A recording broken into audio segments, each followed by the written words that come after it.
Possuir inteligência emocional não é fazer as pessoas se adaptarem a você. É pagar o preço para ser você e atrair do mundo quem está disposto a estar com você do jeito que você é. Marcelo Cotrim. E aí, como está a sua inteligência emocional? Mas antes de conversarmos sobre isso, roda a vinheta.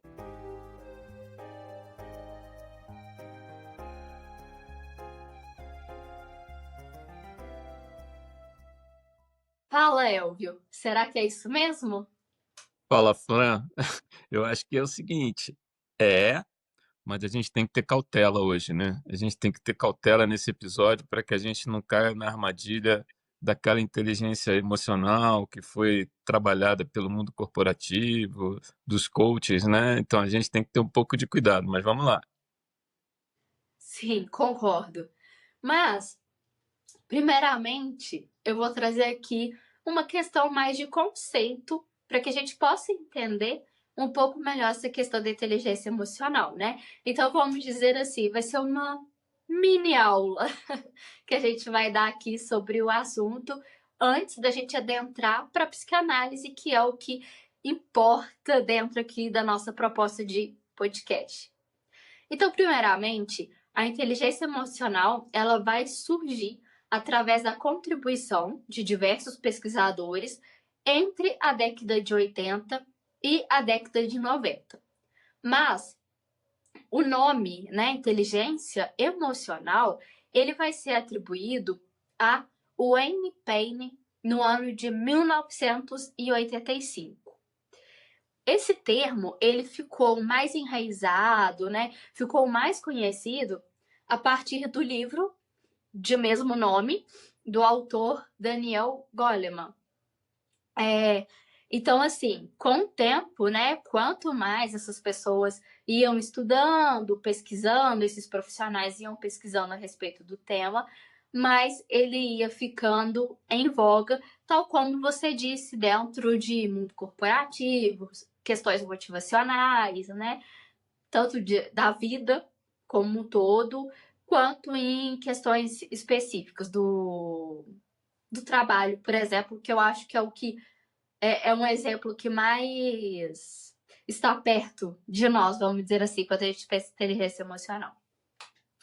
E aqui eu queria trazer para vocês uma questão, um questionamento que talvez possa soar até um pouco grosseiro, vamos dizer assim, mas eu vou trazer dessa forma porque eu li em certo lugar, foi, na verdade, eu ouvi em certo lugar, foi até um curso que eu estava fazendo, que é por que pessoas tão inteligentes, aqui a gente está falando de QI, né, podem tomar, na verdade, desculpa, podem tomar decisões estúpidas, né? Então aqui eu quero diferenciar que uma coisa ela não é proporcional à outra, né?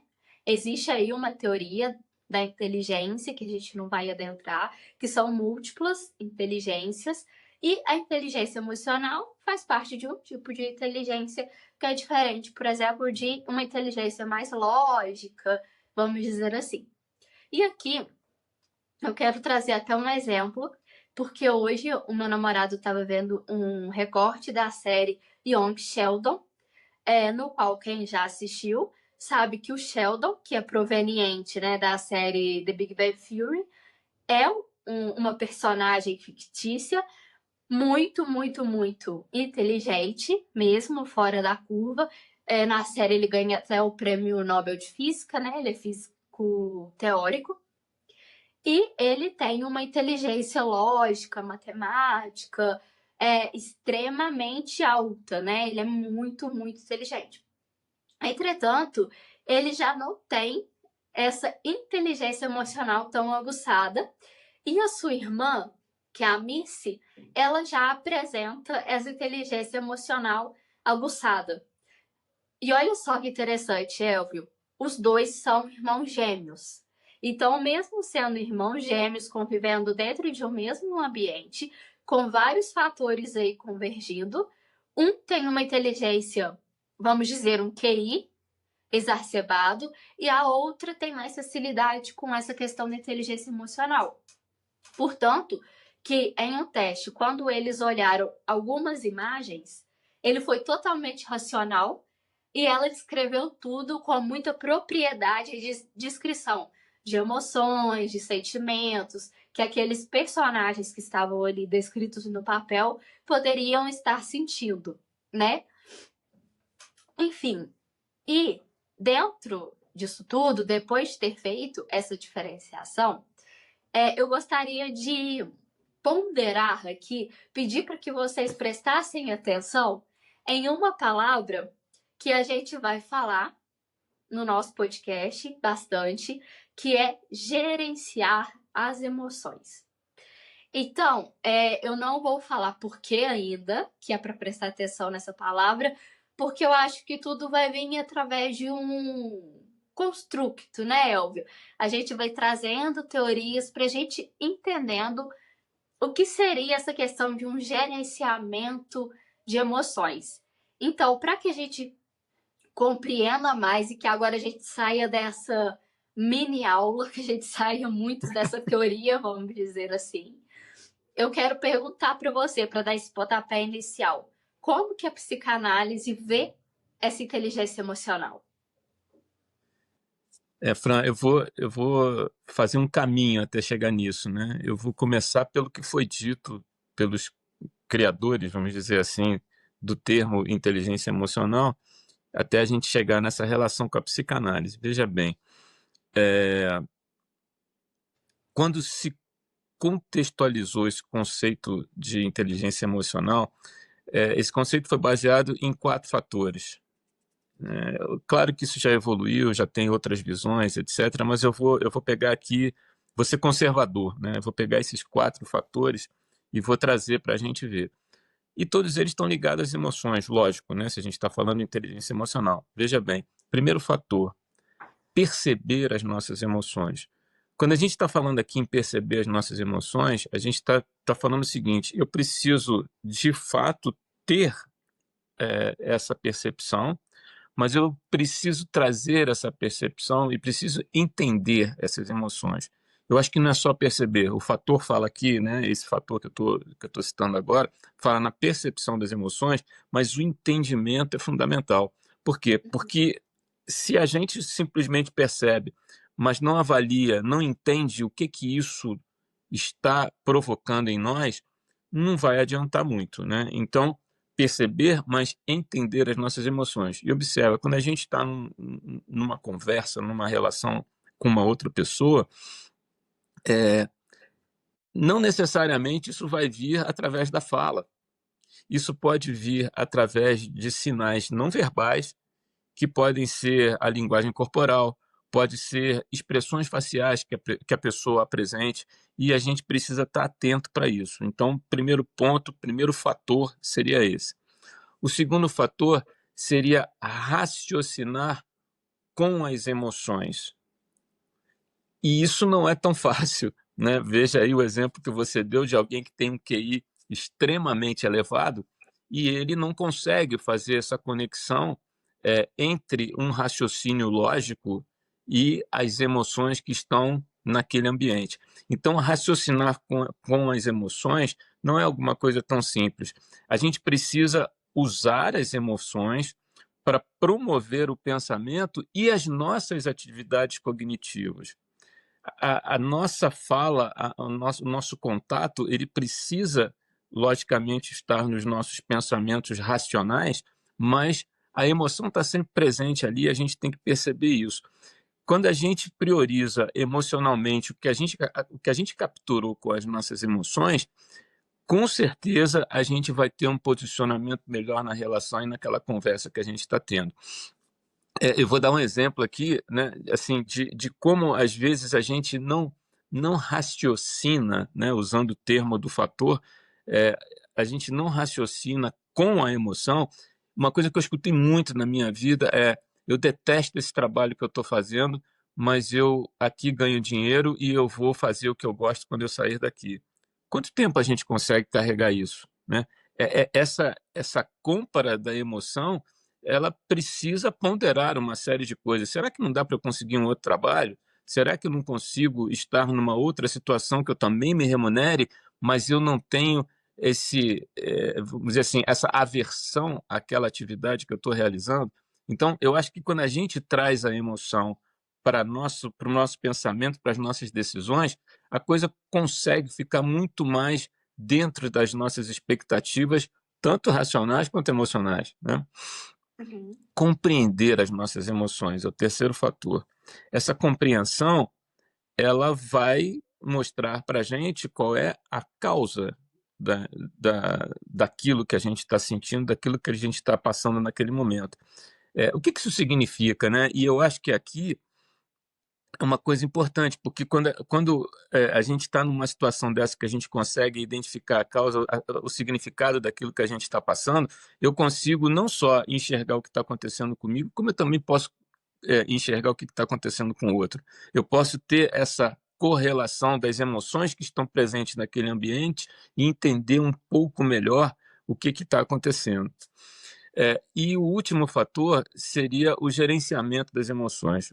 Comecei aqui a usar o termo que você citou anteriormente. E é importantíssimo a gente perceber que esse gerenciamento das nossas emoções não é o controle das emoções. A gente já falou aqui um monte de vezes, e eu vou falar mais uma vez, que cada vez que a gente tenta controlar de fato, ter o controle absoluto em relação a alguma coisa, a gente acaba justamente perdendo o controle de nós mesmos e daquela situação que a gente está vivendo, né? Então, eu acho que quando a gente está falando aqui em gerenciar as emoções, a gente está falando em perceber, como a gente já disse, essas emoções e saber como é que eu trabalho essas emoções, como é que eu uso essas emoções, de preferência a nosso favor, né? Para que a gente consiga ter o que se costuma falar normalmente na sociedade, autocontrole. Na verdade, não é bem um autocontrole, seria um autogerenciamento, né? Do jeito que a gente está colocando aqui. É a gente conseguir trabalhar isso de uma forma muito mais favorável para nós mesmos em tudo aquilo que a gente realiza. Então, assim, quando a gente percebe isso, a gente vê que o que a gente está trabalhando aqui é justamente o que a psicanálise trabalha. É justamente o que a gente busca em todo o processo psicanalítico. É trabalhar as nossas emoções de maneira que a gente reconheça, entenda, gerencie, já usando o termo agora, e coloque essas emoções na nossa vida de uma maneira muito mais favorável. Uhum, sim. Para psicanálise, a inteligência emocional, ela não é apenas uma habilidade, né? Ela é um processo de descoberta. Então, assim, eu acho que até, Elvio, é, existem termos até melhor do que gerenciar uma determinada emoção, um determinado sentimento, porque eu acho que ainda o termo se pega muito, né? Quando eu sou administradora também, pensei nessa agora. Aí a gente estuda, né? Gerenciar, controlar, não sei o quê, organizar, blá blá blá, tá. Então, assim, eu acho que ainda fica muito engessado em um mundo muito mais do racional. Então, talvez se a gente fosse pegar dentro da psicanálise, a gente poderia usar os termos elaborar e simbolizar. Mas eu também acredito que no dia a dia são termos meio complicados de se ficarem usando, né? Assim, Esses termos não fazem parte do nosso vocabulário do dia a dia, não é isso? sim, sim, é uma coisa muito mais da psicanálise que a gente fala, elaborar, simbolizar, ressignificar e etc e tal. Então eu acho que talvez a forma mais fácil da gente falar isso seria como lidar com as emoções, como lidar com os sentimentos, né? Eu acho que é um jeito que fica mais próximo dessa simbolização, dessa elaboração, e que seja uma coisa que está no nosso dia a dia, uma forma de falar mais cotidiana, vamos dizer assim, com menos jargões. Eu acho que era essa palavra que eu queria achar, com menos jargões, né? E sobre o autocontrole que você disse, né? A gente sabe que dentro da psicanálise, né? A gente sabe que emoções reprimidas, elas vão se transformar em sintomas. Então, às vezes, a pessoa, sei lá, ela... Vamos pensar aqui um exemplo de relacionamento, né? Que é o que eu gosto. Às vezes, ela não quer entrar em conflito com o marido, com a mulher, namorado, enfim, e vai deixando aquilo para debaixo, vai jogando, né, para debaixo do tapete, não conversa, é uma forma assim de discutir numa forma amigável, vamos dizer assim, né? Esse tipo de discussão que eu falo, não é uma discussão de briga, mas uma forma de se comunicar dentro do relacionamento. Então esse conflito vai ficando cada vez maior e ela fala, não, eu tô conseguindo ter um autocontrole sobre essa situação, mas na verdade, uma hora esse falso autocontrole vai vai aparecer. E vai aparecer como? Ou talvez você pode explodir com aquela pessoa, você já ouviu falar, nossa, mas eu não fiz nada, por que você tá explodindo comigo dessa forma?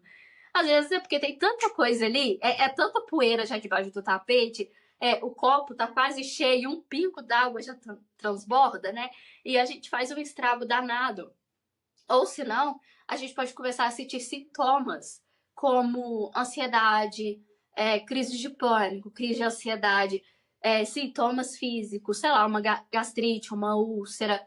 Pessoas que têm dificuldade para falar determinadas coisas sentem uma sensação de entalo na garganta, como se ficasse preso, justamente por isso, porque ela não fala, né? Então, tudo isso vai gerando sintomas que vai fazendo com que a sua vida vá ficando sem qualidade. E a gente fala, nossa, mas por que eu tô ansiosa hoje? Não sei, não aconteceu nada. Não aconteceu nada, talvez, pro seu racional. Mas o seu inconsciente tem muita coisa acontecendo, né? Tem muitos gatilhos aparecendo ali e você não tá conseguindo identificar.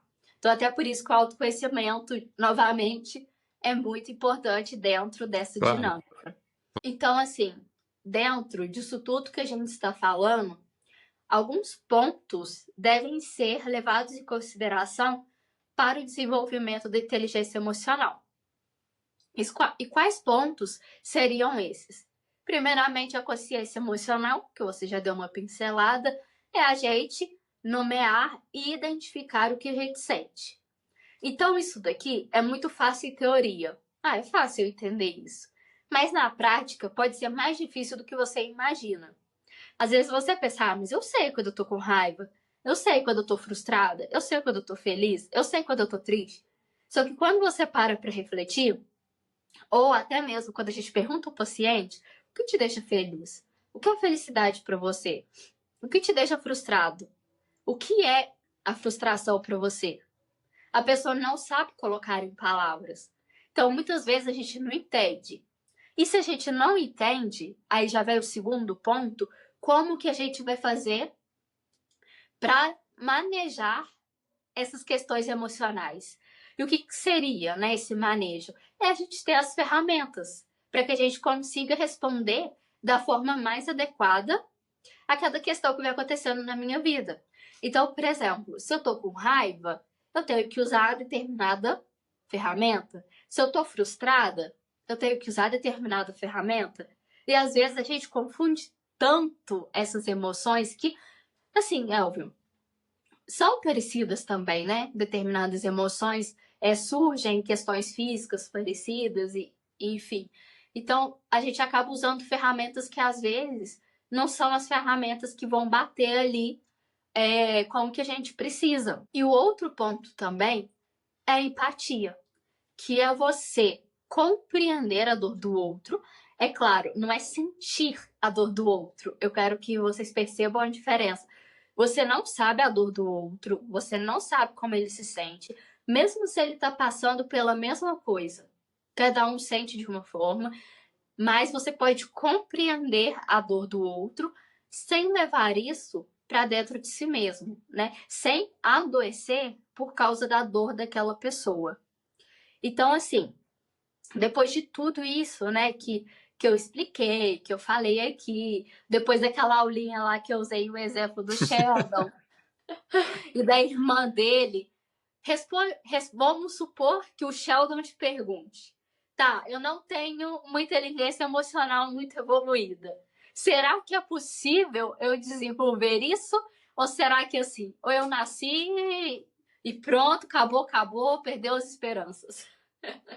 Olha, você fugiu dos jargões, mas eu vou usar um jargão aqui. Sempre dá para melhorar, né? A gente sempre consegue melhorar alguma coisa. E é claro que sim, né? Dá para melhorar também a nossa, aspas aqui, inteligência emocional. Eu acho que o primeiro passo é a gente fazer uma autoavaliação. Por que eu estou dizendo isso? Porque, veja bem, se a gente fizer a seguinte reflexão: será que eu me identifico com esses sinais que eu estou percebendo aqui em termos emocionais? Quando a gente começa por aí, a gente consegue dar nome às emoções do nosso dia a dia, que é o principal nisso tudo, né? Então, Uhum. quando a gente entra nesse momento de reflexão, a gente consegue não só dar nomes, mas também a gente consegue se posicionar de uma forma melhor, de uma forma mais acolhedora para aquilo que a gente está sentindo num determinado momento. Observa só, se a gente não entende, se a gente não consegue fazer essa reflexão, é muito fácil a gente explodir em uma determinada situação. É muito fácil a gente perder a paciência, a gente fazer o famoso chutar o balde, né? Eu chuto o balde aqui, pô, tá tudo resolvido, né? Não tem mais o que fazer. A gente também consegue ser mais sensível às emoções do outro. De repente, eu estou me irritando com uma situação qualquer em um determinado momento, e o problema é porque aquela outra pessoa não está passando um bom momento, não está numa situação que seja a mais favorável para ele no que ele tá vivendo. Então, observa, é exatamente o que você falou da empatia. Eu consigo entender a emoção do outro sem comprar as emoções dele, sem trazer essas emoções para mim, sem trazer a dor, sem trazer o sofrimento. Eu acho que já falei isso aqui no episódio passado. Eu vou falar uma frase que eu gosto muito, e é a definição, entre aspas, ou como se explica a empatia em espanhol, né? O espanhol diz que a empatia é você calçar os sapatos do outro, né? Calçar os sapatos do outro significa que você entra na mesma situação que ele e você consegue sentir aonde o calo aperta, né? Essa é uma frase muito antiga, você consegue perceber isso, mas observa, o sapato não é seu, o sapato é do outro. O calo não é seu, o calo é do outro. Então você consegue se posicionar um pouco melhor nisso daí. Então, veja bem, quando você consegue ser sensível às emoções do outro e não se sentir invadido por elas, isso é um negócio muito legal, porque se a resposta for não, nós temos que entender como fazer para viver melhor nesse ambiente que a gente está trazendo aqui, né? Já que a gente está no meio desse mergulho aqui, né, eu vou aproveitar para fazer o nosso marketing do episódio aqui. Se vocês não estão seguindo a gente ainda no Instagram, no YouTube, se vocês não estão inscritos no nosso canal do YouTube, seria legal vocês entrarem lá, porque, observa, a gente tem muitos episódios que falam dessas emoções. A gente já tem bastante episódios, mais de 20, que falam de emoções do dia a dia. Então, isso tudo que a gente está falando aqui pode ficar mais claro se vocês percebem de que emoções a gente está falando, de que situações a gente está falando, etc. e tal. Então, assim, dito isso, né, vamos aqui para a prática, vamos para a prática em relação ao que a gente pode fazer. Eu vou falar alguma coisa aqui, mas vou dividir com você também, não vou ficar falando sozinho, não. Você vai entrar nesse pacote junto comigo aqui. É, a gente precisa praticar a autoanálise. Se a gente pratica, independentemente da gente ter um processo terapêutico, um processo psicanalítico em andamento, mesmo assim, eu sempre falo isso para todas as pessoas que eu atendo. É importante que a cada momento da sua vida você pratique a autoanálise, porque com isso, como é que você reage? Quando alguma coisa acontece, você para e pergunta para você mesmo: o que eu estou sentindo agora? Isso é importantíssimo. E a segunda pergunta que vem logo depois dessa é o que eu chamo da pergunta poderosa da psicanálise. Por que que eu estou sentindo isso? Que depois que eu entrei para a psicanálise e eu comecei a atender, eu acho que eu nunca na minha vida inteira eu fiz tantas perguntas de por quê. Porque eu acho que esse é o caminho que vai levar a gente a, de fato, conseguir absorver aquilo que a gente está sentindo. As nossas reações, normalmente, elas são sempre as mesmas para aquele tipo de cenário que a gente convive.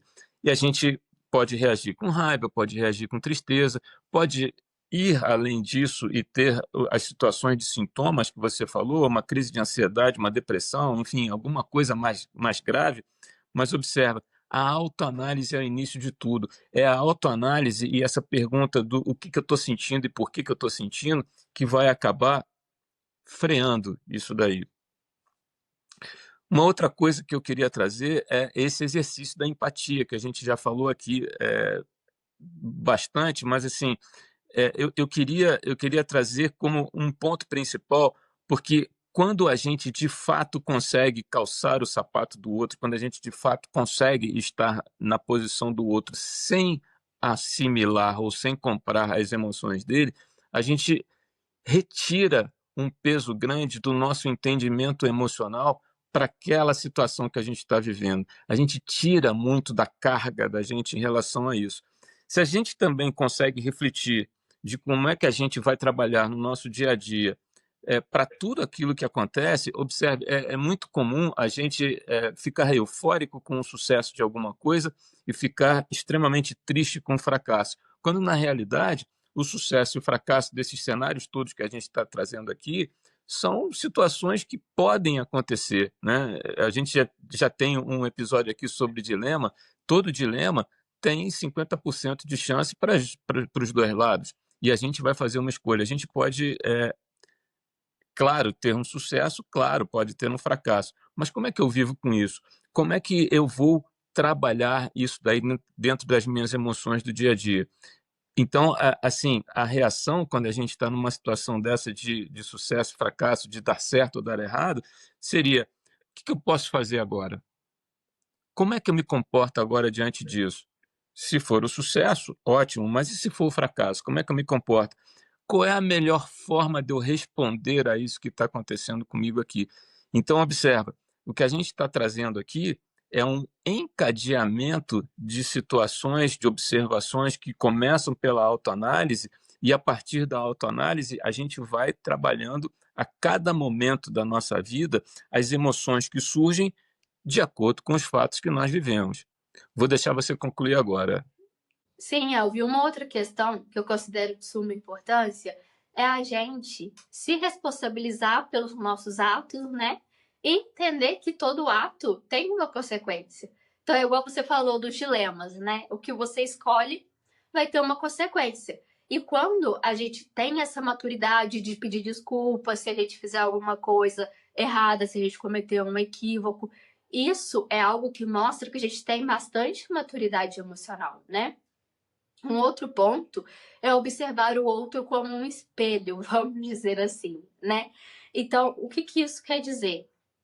Que talvez o modo que o outro responde aos meus atos também dá para eu tirar uma conclusão de como que eu estou agindo.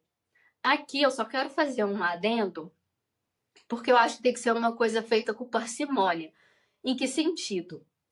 Porque às vezes a gente faz determinada coisa e o modo que a outra pessoa vai se sentir é dela.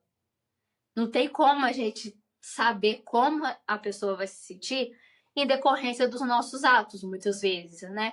Às vezes as pessoas sentem totalmente diferentes. Às vezes uma pessoa pode ficar totalmente ofendida com determinada frase e a outra pode levar na brincadeira e achar engraçado, vamos supor. Então você tem que perceber, assim, fazer uma diferenciação, né? Será que isso acontece com frequência? Será que eu ofendo as pessoas com frequência? Será que eu sou grossa com as pessoas com frequência? Então, assim, é perceber isso para também a gente não pegar tudo que o outro sente pra gente como se fosse uma culpa, né? Como se a gente tivesse culpa por tudo que o outro sente, mas o que o outro sente faz parte dele também. Então, isso daqui é complexo. É uma coisa que volta lá naquela análise que você falou a priori, né? A psicanálise é isso. Ela é complicada nesse sentido da gente entender muitas coisas, né? Então, até por isso que eu convido vocês a iniciar um processo terapêutico para vocês entenderem melhor, para vocês conseguirem fazer essa distinção de uma forma mais assertiva e até mesmo para ter uma pessoa, né, a seu lado para você que não vai te julgar, que vai te acolher, que vai te abraçar, metaforicamente, né? Abraçar suas demandas, vamos dizer assim, seus sentimentos e emoções, e que vai fazer você enxergar melhor, vai te colocar os óculos das emoções e sentimentos, vamos dizer assim, né? E a partir disso, a gente começa a ter relações mais autênticas também. Quando a gente começa a se entender melhor e também a entender melhor o outro. Entender também o que cabe ao outro e o que cabe a mim. Então, Elvio, a gente está falando, né, muito dessas questões de maturidade, enfim. Mas existe alguma vantagem da gente ser maduro emocionalmente? Ou é melhor tocar o foda-se e ser imaturo mesmo? Então, eu acho assim, eu acho que nesse ponto, né, para a gente fazer um fechamento aqui de tudo isso que nós falamos, eu vou falar um pouco do óbvio.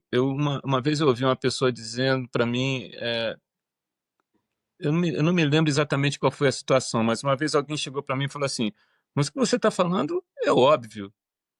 E eu respondi: pois é, mas ninguém está fazendo o óbvio. É por isso que eu estou falando dele, né? O que eu colocaria aqui agora para a gente fazer esse fechamento, Fran, seria o óbvio, né? Eu acho que se a gente consegue parar de ser refém das nossas próprias emoções e das emoções dos outros, a gente está no caminho. Eu acho que se a gente estabelece relações mais autênticas, verdadeiras, aonde a gente pare de se anular e comece a não projetar mais em nós as falhas, as faltas que não nos pertencem, fica muito mais fácil também.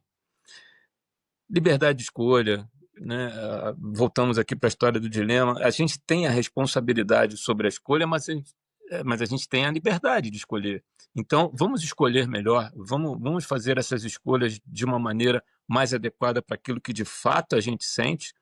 E aí, agora eu vou voltar para a palavra da gestão aqui, né?